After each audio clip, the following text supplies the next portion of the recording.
मी सुरूच करते ना, 1 मिनिटच मला देईल. ठीक. आपल्यासोबत यावेळेस आमदार सुनील प्रभू जोडले आहे. सर, काय सांगणार की मेन हॉलमध्ये नुकताच आता एकाचा जीव गेलेला आहे, त्या बाबतीमध्ये अश्विनी भिडे यांचा राजीनामा मागितला जातो. अश्विनी भिडे यांचा राजीनामा मागितला असेल तर तो पॉलिटिकली मागितला असेल, परंतु अश्विनी भिडे या चांगल्या अधिकारी आहेत. IAS अधिकारी म्हणून त्यांनी या राज्यामध्ये चांगलं काम केलं आहे.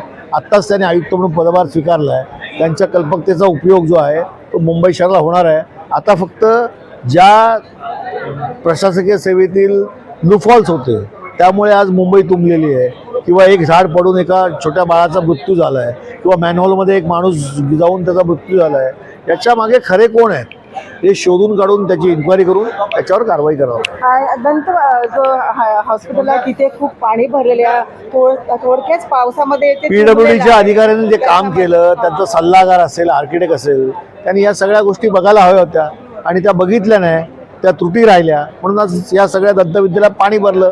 5 कोटी रुपये खर्च करून ज्याचं उद्घाटन होतं ते रद्द करावं लागलं. आपण पण शिवसेनेचे आमदार आहात, पण वारंवार उद्धव ठाकरे यांच्यावरती नितेश राणे हे निशाणा साधतात आहे. ते म्हणतात की त्यांनी उद्धव उल हक अशा पद्धतीने त्याला ते नाव दिले. त्यांनी मस्जिदीत जावं, मंदिरात त्यांनी जाऊ नये. जिथे ज्या मंदिरात ते गेले तिथे गोमूत्र शिंपडायला पाहिजे आणि ते मंदिर जे आहे अपवित्र करतात.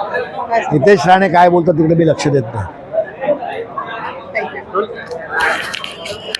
हे होते सुनील प्रभू सर. त्यांनी म्हटलं की नितेश राणे काय बोलतात त्याच्यावर मी लक्ष देत नाही, पण ज्या पद्धतीने अश्विनी भिडे यांचा राजीनामा वारंवार मागितला जाते हे योग्य नाही आहे. ते अधिकारी आहे आणि नुकतेच आता निवडून आलेले त्या आयुक्त आहेत, तर जे काही असेल ते त्याच्यावरती ते कारवाई करतील. पण अशा पद्धतीने अश्विनी भिडेचा राजीनामा हे मागणी योग्य नाही आहे.